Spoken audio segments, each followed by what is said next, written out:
Welcome to Gaming Fin, your channel for everything related to the gaming industry and the financial markets. And today we obviously have to talk about Take-Two Interactive and the reason why this stock was was falling today. I think in the top it was like almost 7%, and it closes minus 4.15% down. So after hours we don't see anything. I can also still reload, so no, after hours is nothing, so minus 4.50% down.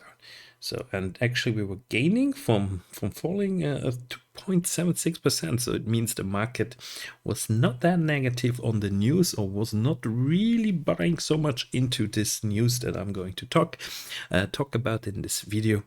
And so let's jump directly to the news. So here Kotaku, I mean, who takes them serious, honestly? So, but yeah, that's Kotaku. Kotaku has the headline: GTA 6 production reportedly falling behind. Rockstar urges staff to return to office to avoid delay.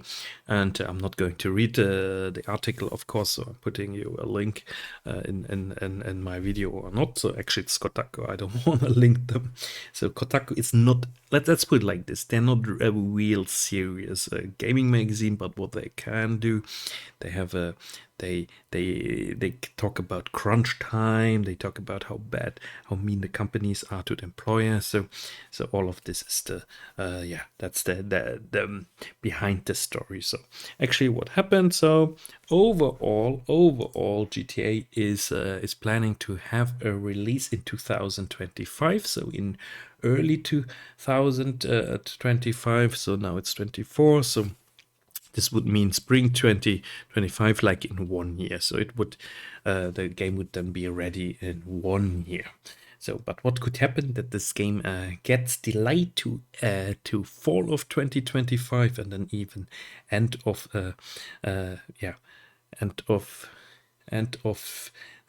25, or even 2026. So that's the big issue. If it would fall to 2026, then we would have obviously a problem, because this would mean it takes so much more time. So here, Grand Theft Auto 6 release may slip to 2026. And then Kotaku talks about actually that they had their sources. So the sources say they still plan to for spring 25, for early 25, and then they have another source that says, the workers, employees have to come back to office because of all those leaks they had. So people were employed for remote work, and now actually they have to come back and work in the office. So this is something that happens in a lot of tech, in the tech industry and companies, that people have to come back to the office because it's actually not so secure if people just work at home. So it's a matter of fact.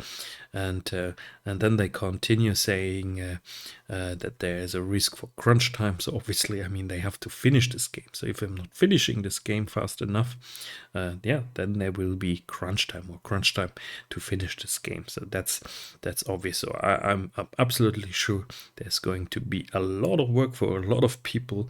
Call it crunch time, call it supplementary or extraordinary hours. I don't know. So I mean, crunch time, it's the question what this means. So I mean, I work also a lot in my job, and it's not only the game testers and developers that work a lot. So we all work a lot. So I know a lot of gamers. A lot of gamers don't have a job yet, so they might go to university, and they then immediately feel like, crunch time, stop the crunch time. But hey, we want this product. We want GTA 6 to be awesome. We want it to be perfect on release. We don't want to have an early access version, and Take-Two also needs to release a very, very good version of it.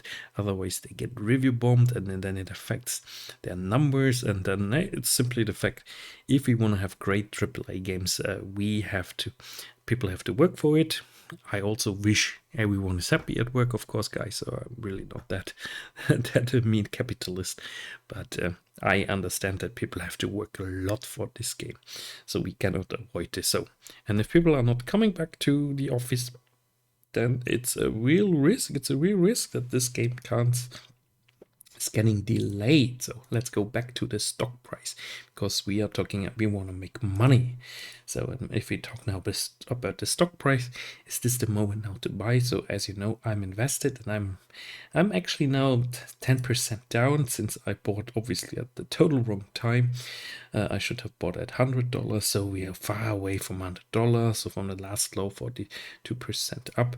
And honestly, my friends, this is now the 6 months chat.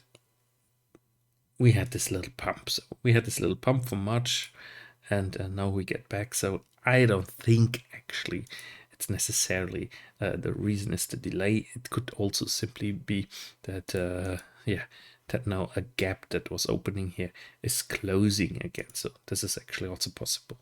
So I think, so if we see in general Take-Two Interactive to continue to fall a bit, so I think it's interesting to buy around 134 again dollars. I'm just talking for myself.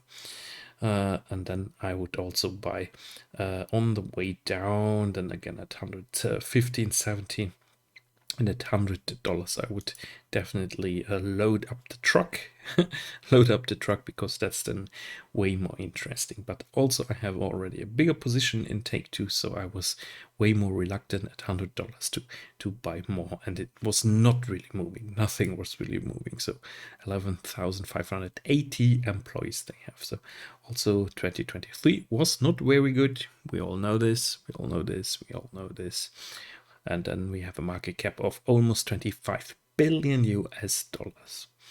I mean, chart looks good to me. It's a pretty, actually, this is a pretty chart.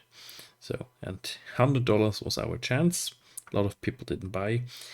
And if the next GTA 6 comes out, if it's now 25 or 26, it has to become a success. And if it can become a success, so I see definitely good chances that the stock goes up.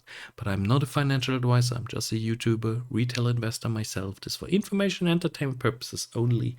Please, please, please don't buy this stock now. Please don't buy this stock now, my friends. So we really, really don't know what is going to happen. So it's in my opinion, it's also possible that we're going to have a bigger macro pullback. Here we go. That we're going to have a bigger macro pullback. So therefore, it's very much possible that in general, the stock is coming also back a bit again. But then end of the year, I hope the stock is going to be higher. All right. Thank you very much for watching. See you next time. Bye bye.